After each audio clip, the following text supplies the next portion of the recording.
Our background is kind of like everyone else's. You know, we met, we fell in love a whole bunch of years ago, 24 years ago, and met at college.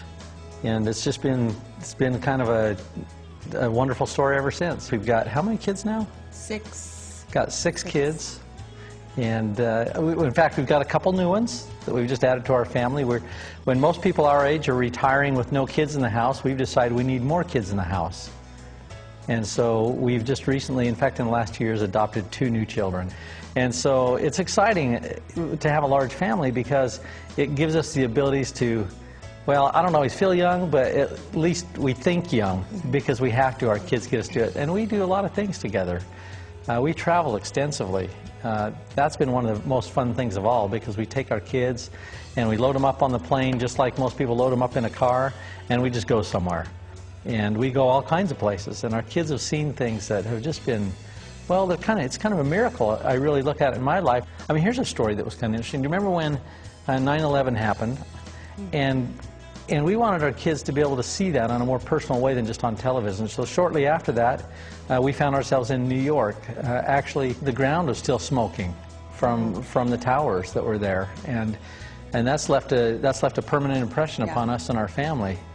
And I think what this opportunity has afforded us more than anything is the ability to teach our children and to help them gain perspective in their life and how things are so much different when you have first-hand experience of those kind of things. It's been a real blessing, hasn't it? It's just been amazing for them. It's been a bigger lesson than they ever would have got in school. Well, as soon as that door opens and the kids come home from school, they run to the fridge. I just wanted, does the school not feed these kids? I know I'm paying for the lunch bill all the time because we just kind of get out of the way so they can feed themselves before we communicate with anything. You know, it's a stampede. Typically, if they have homework, that's the first thing they do. They do their homework, and then we do things together. There's weekends we have the house just full of kids. The goal has always been that we always wanted all of the neighborhood friends to come to our house so that we knew what was going on. And so we tried to make this house a party house. And it's kind of turned into one. And that's what we want because we know who our kids are hanging out with. We know their friends very well. We just have a lot of fun. This is a place to come. It's where everybody wants to be. There's probably no place in the country quite like St. George, you know, with the proximity of the 5 parks so close to us. There's just something new every day. One of the things I really like about hiking in Zion's in particular, my son, Braden, my 16-year-old, he loves photography, so the 2 of us can get together. We put our cameras on and take pictures of some of the most awesome scenery in the world. I don't know any place on the world quite like Zion's National Park. It's just such an interesting landscape that you just never get tired of it. My definition of success is to be able to be home with my family, to be able to spend quality time with my husband, and to be able to have the financial freedom to do that. We've decided that pretty much every Thursday is golf day. And so we've been able to go out there and make sure that we've got a nanny or babysitter, someone that comes in every Thursday, and we just set our tee times, we go golfing. We've been able to set up things in our life that are important to us because this business allows us to do it. You know, people say that money's not important, but I work 60 hours a week to chase it. And so money is important. It's important that we find a way to generate our money so that we do it in as little time as possible so that we can go out and pursue those things that really are important. And that's what MonaVie's done for us. It's gave us the capacity to decide what is important in our family and make it so we've got the time and energies and financial wherewithal to pursue it. You know, quite often you look at success and think, gosh, they're so lucky. But my experience has been success doesn't come as a result of luck. It comes as a result of planning. And so when you spend your time seeking for the vehicles that can get you what you want, I tend to think a big chunk of people will end up finding our business, our industry.